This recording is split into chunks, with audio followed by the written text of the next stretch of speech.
மருத்துவ காப்பீடு, ஆயுள் காப்பீடு மற்றும் ஹோட்டல் வாடகை மீதான ஜிஎஸ்டி வரியை குறைக்க அரசு ஆலோசனை நடத்தி வருகிறது. இதனால் ஜவுளி, கைபேசி, கணினி, காலணிகள், பதப்படுத்தப்பட்ட உணவுகள் மீதான ஜிஎஸ்டி குறையும் என எதிர்பார்க்கப்படுகிறது. என்ன விவரம் என பார்க்கலாம். பிரதமர் நரேந்திர மோடி செங்கோட்டையிலிருந்து வெளியிட்டுள்ள ஜிஎஸ்டி சீர்திருத்தம் தொடர்பான அறிவிப்பால் ஜவுளி பொருட்கள், காலணிகள், கைபேசிகள், கணினிகள், பதப்படுத்தப்பட்ட உணவுகள் மற்றும் பால் பொருட்கள் ஆகியவற்றின் விலை குறையும் என எதிர்பார்க்கப்படுகிறது.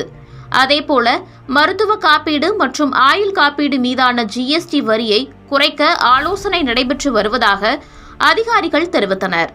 மேலும் நட்சத்திர அந்தஸ்து அல்லாத ஹோட்டல் வாடகை கட்டணம் மற்றும் ரெஸ்டாரண்ட் உணவு கட்டணம் ஆகியவற்றின் மீதான ஜிஎஸ்டி வரியும் குறையும் என எதிர்பார்க்கப்படுகிறது. அக்டோபர் 20 தீபாவளி பண்டிகை கொண்டாடப்படும் சமயத்தில் ஜிஎஸ்டி சீர்திருத்தங்கள் இறுதி செய்யப்படும் எனவும், ஆகவே தீபாவளி இந்த வருடம் இரட்டிப்பு சிறப்பாக இருக்கும் எனவும் பிரதமர் மோடி அறிவித்துள்ளார். ஜிஎஸ்டி வரி விதிப்பில் அடுத்த தலைமுறை சீர்திருத்தங்களை அமல்படுத்த குழுக்கள் அமைக்கப்பட்டு பணி தற்போது நடைபெற்று வருகிறது.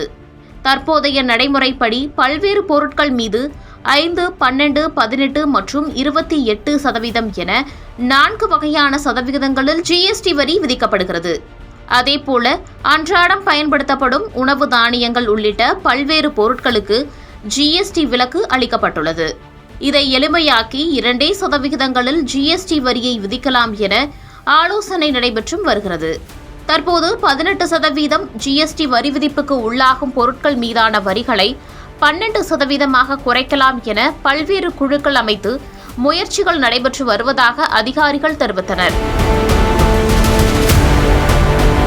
மேலும் 18% வரி விதிக்கப்படும் ஒரு சில பொருட்கள் மீதான வரியை 28% அதிகரிக்கலாம் எனவும் ஆலோசனையும் நடைபெற்று வருகிறது. பிரதமர் நரேந்திர மோடியின் சுதந்திர தின உரை அறிவிப்பிற்கு பிறகு நிதியமைச்சகம் ஜிஎஸ்டி வரி அடுத்த தலைமுறை சீர்திருத்தம் தொடர்பாக எடுக்கப்படும் நடவடிக்கைகள் என்ன என விளக்கியுள்ளது.